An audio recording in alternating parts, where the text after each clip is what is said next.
va contre les compteurs Linky, d'abord, premièrement, parce qu'ils ont des champs électromagnétiques qui sont incorporés dans notre maison sur des fils électriques qui ne sont pas blindés et qui font antenne.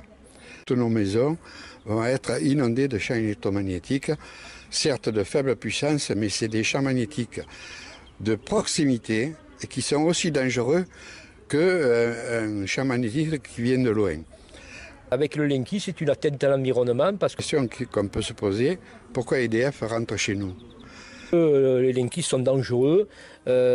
Si on écoute Enedis, ex-ERDF, tout va bien, mais ils se sont toujours bien gardés de dire les inconvénients de la pose de ces compteurs.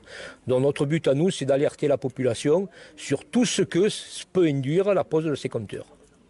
On n'a aucun intérêt à ce que des champs magnétiques viennent chez nous pour aller exploiter, par exemple, notre lampe de chevet, pour aller voir que notre cuisinière fonctionne, voir que notre four fonctionne, voir qu'on allume, voir qu'on est présent dans la maison ou qu'on est absent. Tout ça, c'est complètement aberrant. Un espionnage qui nous est imposé et c'est pour ça que nous refusons le Linky. On nous propose des compteurs Linky, on nous les propose à force. Disons une fédération, peut-être la seule, le premier, à Marseille, à ERDF a convoqué ERDF à une réunion publique. On a reçu le directeur, on lui a demandé est-ce que le compteur Linky est obligatoire de nous répondre. Il a été incapable de nous répondre. Et ce qui se passe, c'est que les compteurs sont placés par des entreprises sous-traitantes. Et ces entreprises sous-traitantes agissent comme des voyous. Des voyous. Ils enjambent les clôtures. Ils mettent les compteurs de force. On a des témoignages, la personne qui était chez lui en train de déjeuner, d'un coup plus d'électricité. Il sort dans ce jardin que le gars il fait des compteurs. C'est une note d'Enedis qu'il a envoyée à toutes les entreprises sous-traitantes. Les entreprises sous-traitantes. Cette situation est en présence physique du client. Et s'il n'a pas été avec. Alors, on leur dit, à l'entreprise qui a le portail, on leur dit absence de portail ou de muret, l'accès à la propriété, il est libre, changez le compteur.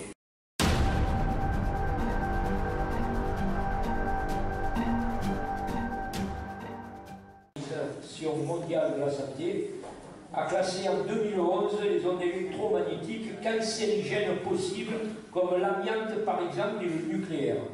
Les personnes électrosensibles, les jeunes enfants ainsi que les personnes fragiles ou les porteurs de pestiférés seront très exposés. Le Conseil de l'Europe a préconisé en 2011 l'abaissement des limites des niveaux d'exposition. Cette recommandation n'a pas encore été appliquée en France. L'ANSES, qui est l'Agence nationale de sécurité sanitaire et de l'environnement, a reconnu certains effets biologiques et certaines tumeurs liées aux ondes électromagnétiques. Il n'envisage pas la facture sanitaire qu'il va falloir payer et elle sera lourde. Ils ont pénétré dans l'organisme.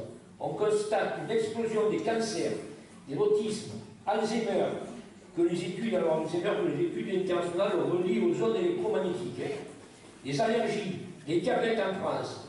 Et comme pour l'amiante, cela prendra du temps pour réagir, alors que les polluants sont plus dangereux. Il faut que vous sachiez, la mise en place d'un compteur Linky, c'est une modification des qualités essentielles de la prestation et des conditions d'exécution du contrat que vous et moi avons conclu avec ERDF Enedis. Pour une raison très simple. Ce compteur, le Linky, rajoute, Denis vous l'expliquera mieux que moi, rajoute au courant fourni des fréquences autres que les 50 Hz qui sont prévus au contrat. Donc, ce contrat, votre contrat, est bien modifié dans ses qualités essentielles au sens de l'article 133.1 du Code civil. Vous savez comme moi, un contrat ne peut être modifié de façon unilatérale.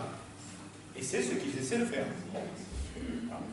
La modification, si elle doit avoir lieu, doit être accepté par les deux parties. Le Linky est un objet connecté. Or, l'obligation, écoutez bien, d'un objet connecté à un citoyen est anticonstitutionnelle dans le cadre de la loi sur la transition énergétique, du Code général des collectivités territoriales. Il est précisé que le compteur appartient bien à la collectivité publique.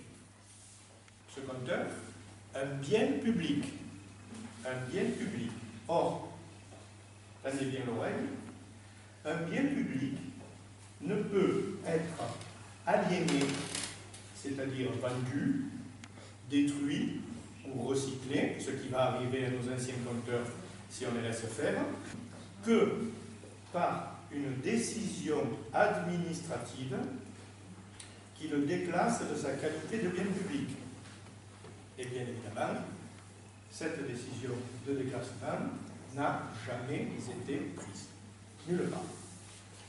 C'est qu'il existe deux contrats, deux types de contrats ERDF. L'ancien, qui concerne 80% des abonnés. ERDF ne peut modifier les caractéristiques de l'électricité. Et à l'époque, les contrats, évidemment, n'incluaient pas la captation de données personnelles comme le Linky va le faire. Donc, ces données personnelles restent donc protégées par l'article 2 du Code civil qui dit que la loi ne dispose que pour l'avenir, elle n'a pas d'effet rétroactif. Vous avez le nouveau contrat qui passe de 4 à 12 pages, quasiment illisible pour le consommateur, dans lequel, cette fois-ci, il est stipulé que le fournisseur, c'est-à-dire l'ERDF, se réserve le droit de modifier la qualité de l'électricité. Tiens donc. Mais il existe une autre loi du 7 décembre 2006 dans laquelle il n'est en aucune manière stipulé que le gestionnaire du réseau puisse s'approprier le contrôle des puces intégrées à la domotique personnelle. Or, grâce à Linky, ERDF peut techniquement prendre le contrôle à distance de tous vos appareils électriques. Encouragés, comme on l'a dit tout à l'heure, par Enedis, et qui sont le fait de leur sous-traitance.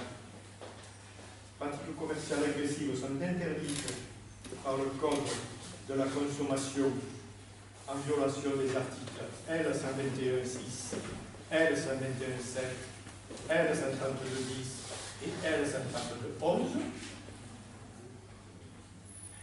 Pour les compteurs situés à l'extérieur d'une propriété et remplacés sans l'accord du client, il y a violation des articles 226.4 et 432 du Code pénal. Dans la captation et l'utilisation sans autorisation, et il ne la demande jamais. Il ne la demande jamais.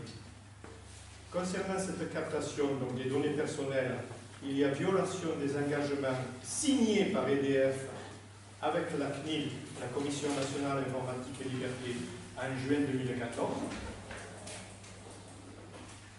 Par l'absence de l'assurance responsabilité civile professionnelle, il y a violation des articles 1792.3, 1792.4, etc. du Code civil. Et pour terminer, cerise sur le gâteau, pour les emplois non qualifiés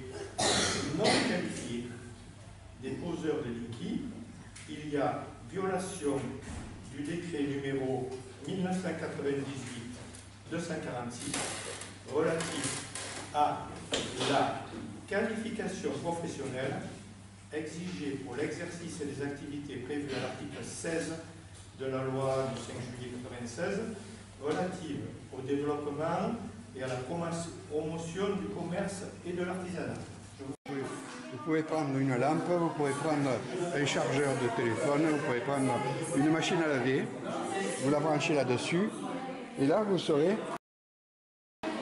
0 ampère, c'est normal, il n'y a rien qui est branché, et 50 Hz. Alors je vais allumer. Vous voyez de suite, on vous marque l'ampérage. 0,33 ampères. 50 Hz, 49, 50 Hz, toujours pareil. Je fais une petite manœuvre. Et là, alors, vous avez de suite, regardez bien, 45 watts et 82 volts ampères. Vous avez compris? Un ampérage, ça fait le double. Un volt ampère, ça fait le double de la puissance. Alors jusqu'à présent, avec nos anciens compteurs, on payait 46 watts. Maintenant, notre contrat va être basé sur les volts ampères. 0,01 ampère. Et c'est une lampe de 1,4 watts. Et en volt ampère, c'est 2,7 volts ampère, le double. Alors, les LED, l'avantage qu'elles ont, c'est qu'elles n'ont pas de champ magnétique autour. Celle-là, le champ magnétique est atroce. 3-4 volts à 30 cm. L'ampère, elle fait 82 volts ampère. Comme on dit, cette lampe vous fait payer de l'argent en plus.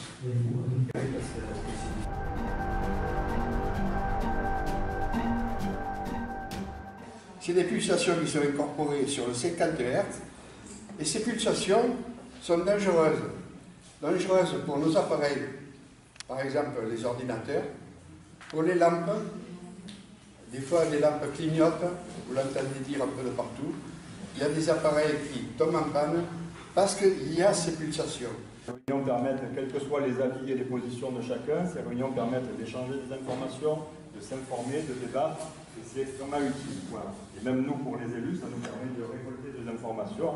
Européenne de 2009 qui demande que soient installés des compteurs intelligents dans 80% des foyers. Cette directive européenne a été appliquée en France, loin dans la transition énergétique de juillet 2014, qui a été mise en place donc par le gouvernement de Jean-Marc Ayrault.